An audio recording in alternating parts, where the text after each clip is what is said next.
Geopolitics ना बड़ी अजीब चीज है। कभी कभी एक ही कहानी के दो ऐसे पहलू सामने आते हैं जिन पर यकीन करना मुश्किल हो जाता है। आज हम ऐसी ही एक कहानी की बात कर रहे हैं। दो पड़ोसी मुल्क और अमेरिका के साथ उनके बिल्कुल बिल्कुल अलग रास्ते।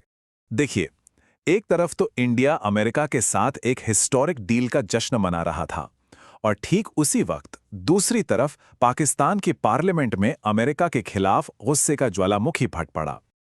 और ये गुस्सा सिर्फ नारेबाजी तक सीमित नहीं था। बात इतनी बढ़ गई कि पाकिस्तान के डिफेंस मिनिस्टर ख्वाजा आसिफ ने एक ऐसा बयान दे दिया जिसने सबको हैरान कर दिया। उन्होंने कहा, और ये उनके अल्फाज हैं, अमेरिका ने पाकिस्तान का इस्तेमाल एक टॉयलेट पेपर से भी बढ़तर तरीके से किया। जरा सोचिए, एक डिफेंस मिनिस्टर खुलेआम दुनिया के सामने अपने सबसे बड़े एलाई के बारे में ऐसी बात कह रहा है। ये कोई मामूली बात नहीं है।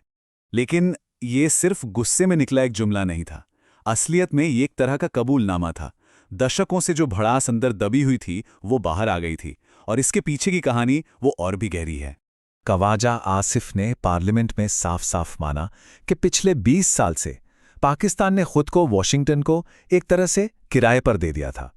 उनके कहने का मतलब था कि उनका मुल्क सिर्फ पैसे के लिए लड़ने वाला एक मर्सिनरी यानी भाड़े का सैनिक बनकर रह गया था। तो ये भाड़े पर काम करने की हिस्ट्री आखिर है क्या?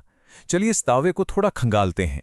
80s का दौर हो, जब सोवियत यूनियन अफगानिस्तान में था, या 2001 के बाद वॉर ऑन टेरर हो, या फिर ड्रोन प्रोग्राम, हर बड़े मोड़ पर पाकिस्तान अमेरिका का एक बहुत ज़रूरी साथी रहा। और बात सिर्फ फौजी मदद तक नहीं रुकी।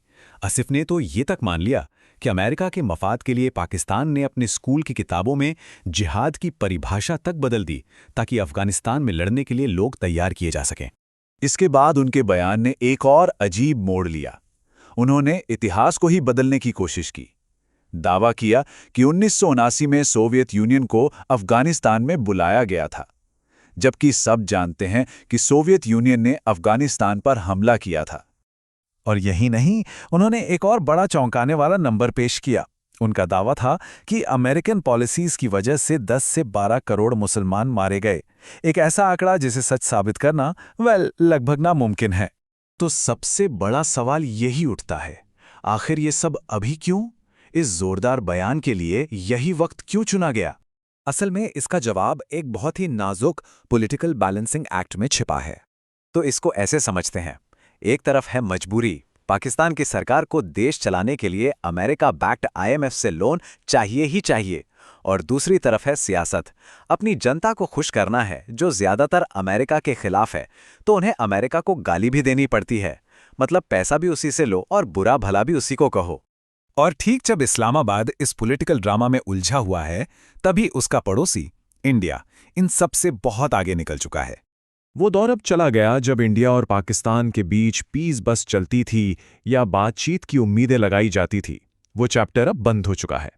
अब इंडिया ने एक नया बहुत सख्त रवैया अपनाया है, जिसे एक मेटाफर के तौर पर ऑपरेशन सिंदूर कहा जा रहा है। ये इस बात का साफ संकेत है कि पुराने तौर तरीके अब खत्म हो चुके हैं। इंडिया की नई पॉलिसी बिल्कुल क्लियर है। कोई हाई लेवल बातचीत नहीं होगी, आतंक और व्यापार एक साथ नहीं चल सकते, और अब इंडिया का फोकस दुनिया में दूसरे स्ट्रेटेजिक पार्टनर्स पर है। इस पूरे इलाके के लिए इसका एक ही मतलब निकलता है, द ट्रांजैक्शन इज ओवर। जो एक पुराना लेन देन का रिश्ता था वो अब खत्म हो चुका है। और इसके बाद जियोपॉलिटिक्स क्या नया मोड़ लेगी, ये देखना अब बहुत दिलचस्प होगा।